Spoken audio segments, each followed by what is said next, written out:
Hi everyone, and welcome to episode 5 of Bite Size Rallying.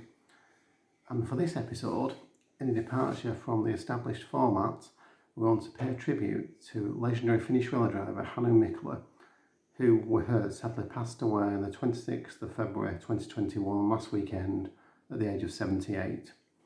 So, picture the scene. It's the 20th of November 1982. And as a young 9-year-old, my dad took me to the Lombard RAC rally.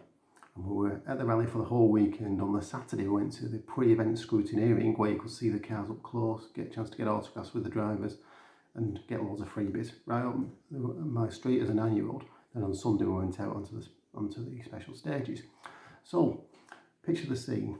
It's York City Centre, and the city centre is reverberating to the sound of the 5-cylinder Audi Quattro as Hannu comes into view with his co-driver Arne Hertz and the crowd. I've been waiting patiently to get drivers' autographs all day, and the crowd starts shouting, "It's Mikkola," and everybody scrambles towards the car. Encouraged by my dad, I went onto the car brandishing this York Evening Post supplement that I got, and people have been autographing the front cover all day, and I handed it to Hannu, asking for an autograph. Hannu took the top of his Audi Sport standard issue pen and had a brief chat with me, and actually, despite I was very busy, but I actually said I don't want to sign the front cover. There's no Hannu Mikkola Audi Quattro on the front cover, so actually he looked inside to find a picture of himself in the Audi. And being last year's winner and firm favourite, he only needed to get to the first page, and Hannu duly signed it here, Hannu Mikkola, on page 1 Audi Quattro. So from that point, as a 9-year-old, I was hooked very much a Hannu Mikkola Audi Quattro fan. And I pestered my dad for 2 years to buy an Audi as the family car, to no avail. And but that small gesture to a 9-year-old boy in 1982 certainly was typical of the reason why Hannu often got christened as the gentleman of rallying. But we're not here to talk about Hannu's exploits in terms of awarding autographs to people. Obviously, we're here to talk about his motorsport exploits, but the fact that he nurtured and encouraged young drivers such as Ari Vatanen, Henry Toivonen and Michel Mouton, promising young drivers, and he did all that, and obviously that said a lot about his character. The fact that he supported his mechanics and in the service park also said a lot. But Hannu Mikkola was a steely competitor. He won the 1000 Lakes Rally, a record 7 times. He won the RAC Rally 4 times. The first victory came in this car, SJN 830R, in 1978. And yeah, he was the first European to win the Safari Rally. And in 1983, he became World Rally Champion. So certainly had a record, an admirable record. And in those days, rallying was extremely competitive. And although he only won the world title once, he actually was accompanied by other greats such as Ari Vatanen, Björn Valdegard, Stig Blomqvist, Colin McRae, Richard Burns. They all only achieved one world title. So Hannu was certainly in good company. And his 18 World Rally wins does a record for a time, and it still, to this day, puts him in the top 10 most successful rally drivers. So Hannu drove an eclectic mix of cars. Obviously, he's very well known for his exploits in Ford Escorts, Mark 1 and Mark 2 and Audi Quattros. But he started his career driving one of these, a Volvo PV544 in the 1960s. And as well as those cars, he also drove Fiat 124. He drove Peugeot 504s in the 70s in African events, dovetailing that with a Ford program in Europe, and Toyota Celicas, the Audis, the Fords, and latterly Mazda as well. So he's certainly lots of experience, lots of different cars. And throughout all that period of time, he was for certainly 16 years coached by Arne Hertz, which said a lot about his character and his loyalty to his co-driver, and that the partnership that they struck up together.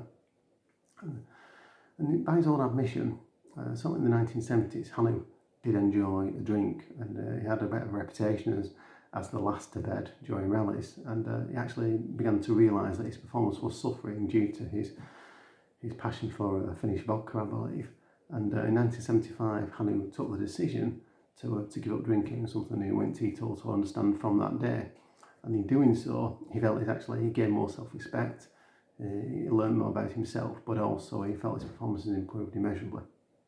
And in 1977, I think it was, or maybe 76, Hannu wasn't retained by Ford, and he moved to Toyota, and he drove the Toyota Celica. And it was a car that was a very, very twitchy car, and to get the best out of it, Hannu had to adapt his driving style, and he learned to drive the car in a much more straight, middle of the road approach. And that was one of the characteristics that, come 1980, and Audi were looking for someone to pilot the four-wheel drive Audi Quattro, Hannu was very much top of the shopping list because, unlike many of his compatriots, apparently gone to Audi here, he didn't drive the sideways and much neater, and they thought that would suit the four-wheel drive Quattro, which had a tendency to understeer. I don't think the Audi management had actually seen this image of Hannu driving the Escort we see here, very much sideways on the 78 RAC. Maybe not. But so Hannu was signed in 1980 to spearhead the revolutionary Audi World Rally programme from 1981, and he debuted in this car, Iron MP50, on the 1981 Monte Carlo Rally. And he didn't win Monte Carlo, he won next time out in Sweden. But throughout those first couple of years, the Audi Quattro actually managed to set fire to itself 10 times during those first two World Championship seasons, and Hannu could often be seen at the service park, helping the mechanics get the best out of the car, and directing events. It was quite a chaotic team Audi in the early days, but by 83 things had got sorted out, the team was a lot more organised, and Hannu took his first and only World Rally Championship. And he stayed with Audi right the way until 1987. And in 1987, on the East African Safari Rally, Hannu achieved his last World Championship victory driving the Audi 200 Quattro, can you see here.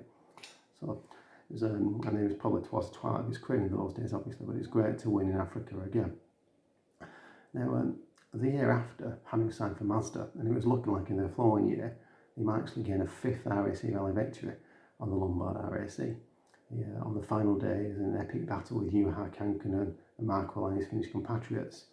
And when Kankkunen went off in gale rig in the early hours of the Thursday morning, it looked like Hannu was going to take the win, and that would have been a win that would have satisfied many British fans, I'm sure, as well as himself.